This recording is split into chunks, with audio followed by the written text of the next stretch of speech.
Imitons Saint Joseph.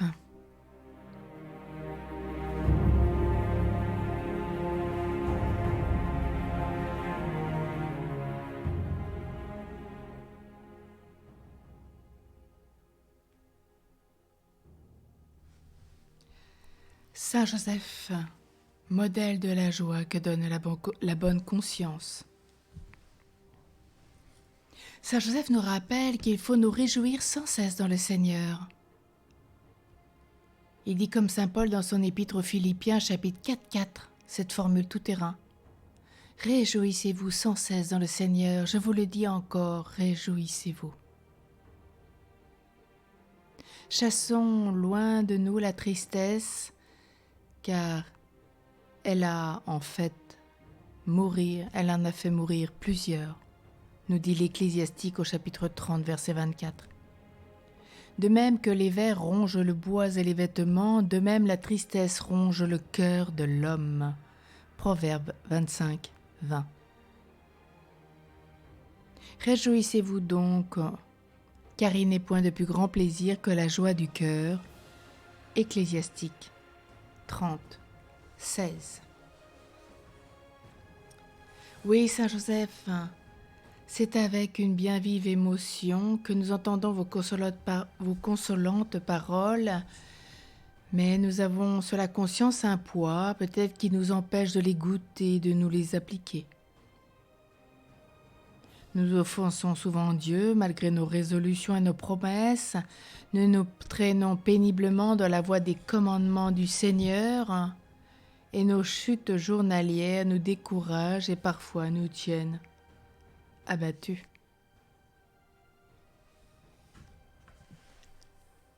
Saint Joseph nous rappelle qu'il y a une bonne et une mauvaise tristesse. C'est une tristesse sainte et selon Dieu que celle qui nous fait pleurer nos péchés. De toutes les pertes qui peuvent nous arriver, celles produites par le péché sont les seules qui puissent être réparées par la douleur et par les larmes.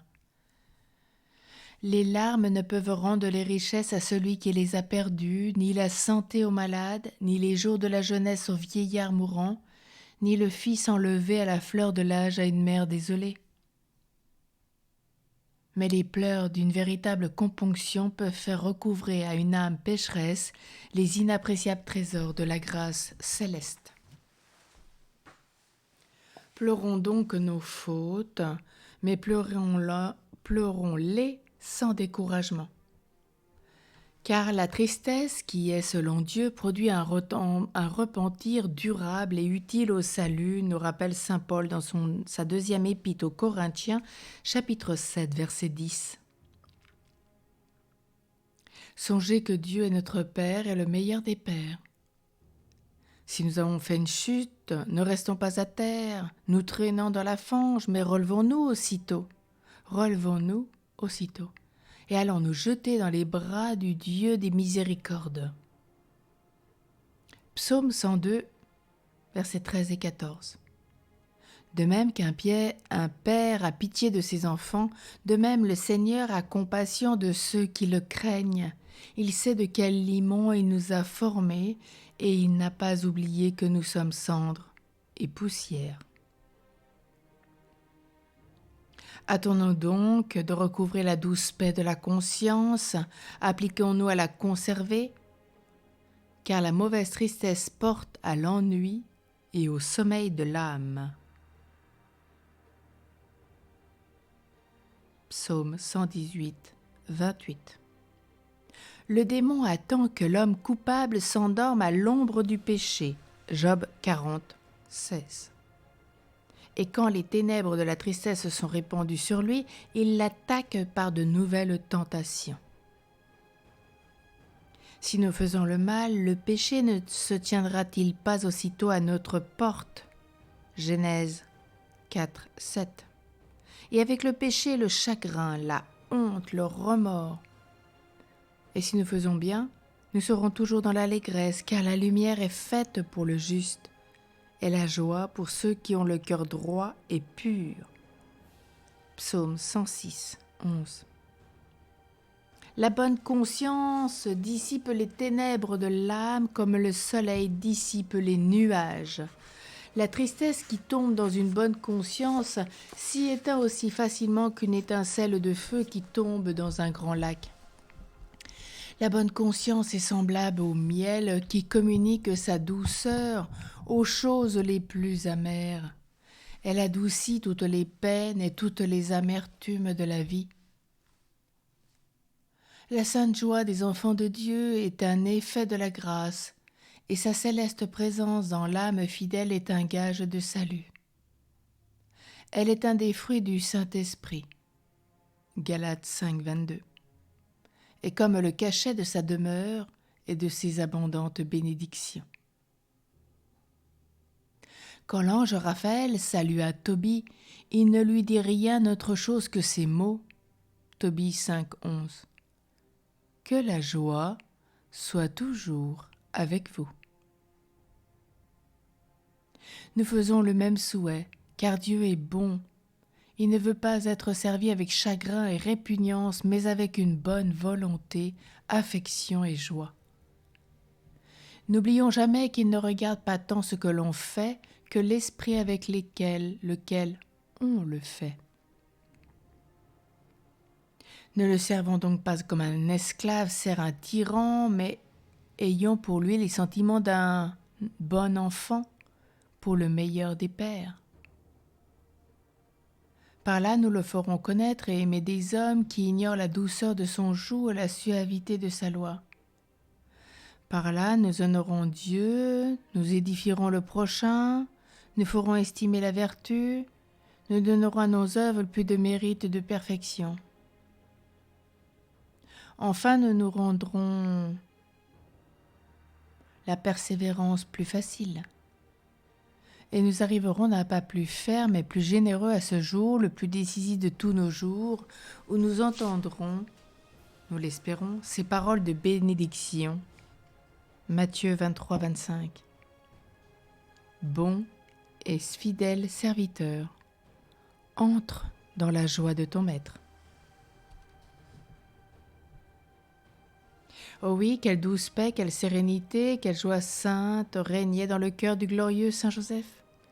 Sa conscience toujours pure, toujours en repos, répandait sur toute son existence une félicité à laquelle rien ne peut être comparé.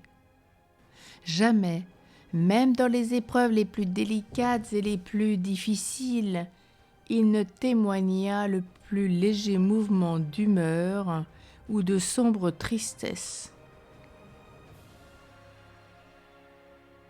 Outre la satisfaction intérieure qui lui faisait goûter le témoignage de sa conscience, il avait près de lui son fils adoptif, le divin Jésus, qui répandait dans son âme de continuelles et d'ineffables consolations.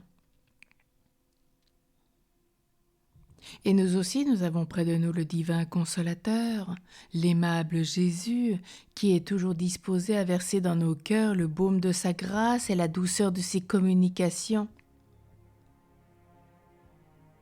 Ayons recours à lui avec le conseil de l'apôtre, Saint Jacques au chapitre 3, verset 13, qui nous dit « Si quelqu'un d'entre vous est triste, qu'il prie. » Le psaume 76, verset 64 nous rappelle « Mon âme, dit le prophète roi, rejetait toute espèce de consolation. Je me suis rappelé le souvenir de mon Dieu, et la joie est rentrée dans mon cœur. »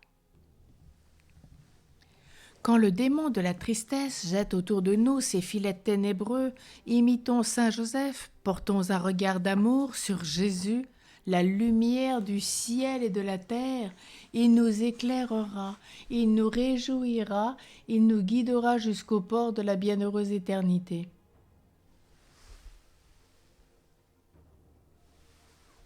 En ce jour, appliquons-nous à se relever aussitôt, comme tous les jours, quand on fait une faute, afin de conserver toujours le calme d'une bonne conscience.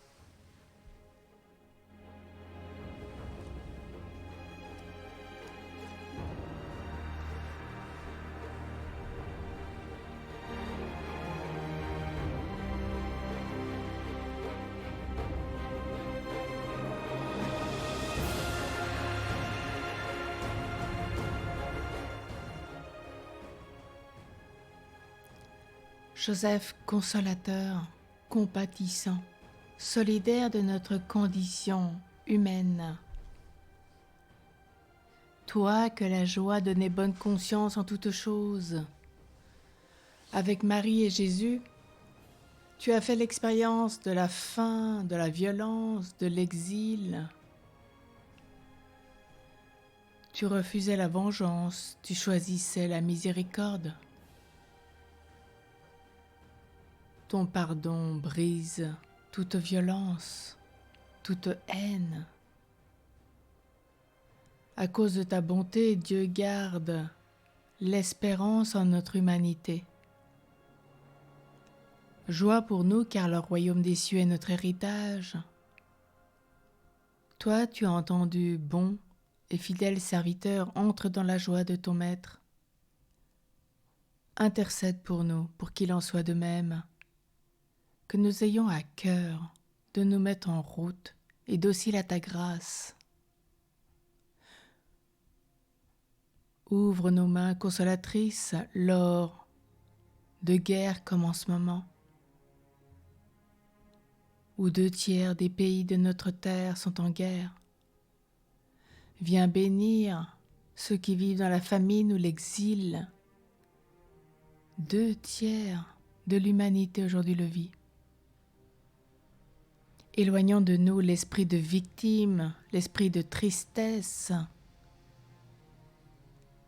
et que notre peine soit source d'épanouissement et de joie. Soutiens notre responsabilité de cultiver la paix, la joie et la sérénité intérieure. Conseille-nous de ta sagesse pour fermer toute porte à la rancune, à la violence, à la vengeance, à la haine, à la guerre, ainsi sous le regard de Dieu. Nous danserons de joie en notre cœur et avec toute l'humanité, et dans la céleste patrie. Amen.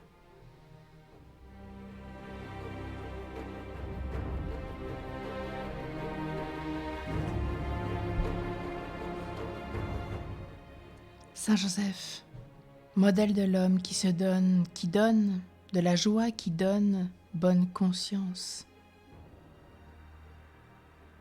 Intercède pour nous. Amen.